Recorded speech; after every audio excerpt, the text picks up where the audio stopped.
কিন্তু একটি প্রাণ যেটা আমরা হারিয়েছি, একটি প্রাণও কি আমরা ফেরত পাবো?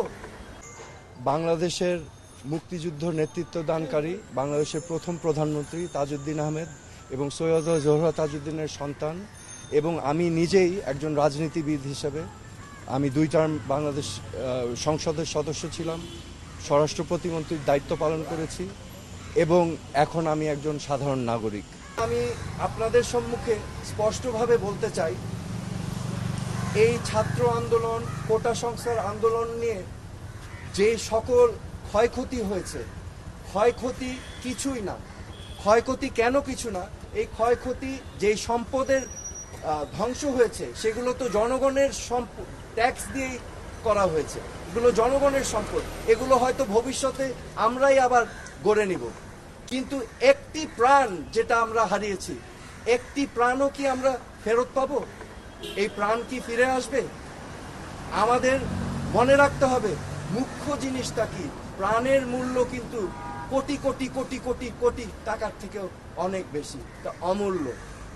তা আমার আজকে আপনাদের সামনে আমি স্পষ্টভাবে বলতে চাই, আইন শৃঙ্খলা রক্ষাকারী বাহিনীদের, আমাদের সেনাবাহিনীদের, যে আমাদের ছাত্রছাত্রী ভাই বোনদের বুকে যেন আরেকটা গুলি না যায়।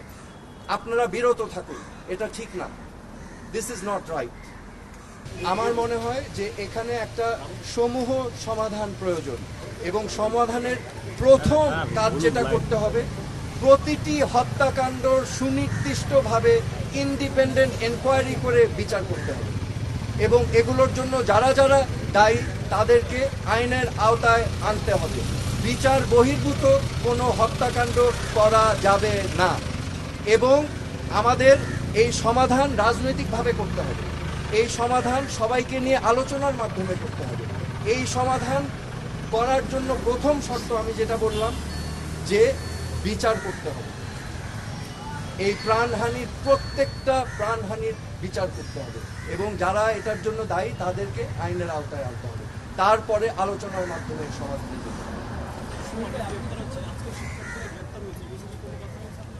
আমি তীব্র নিন্দা জানাই এবং প্রতিবাদ জানাই।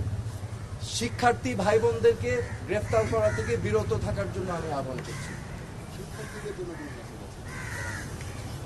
শিক্ষার্থীদের জন্য আমার মেসেজ আছে, আমাদের ভবিষ্যৎ স্বপ্ন যেন বিনষ্ট না হয়।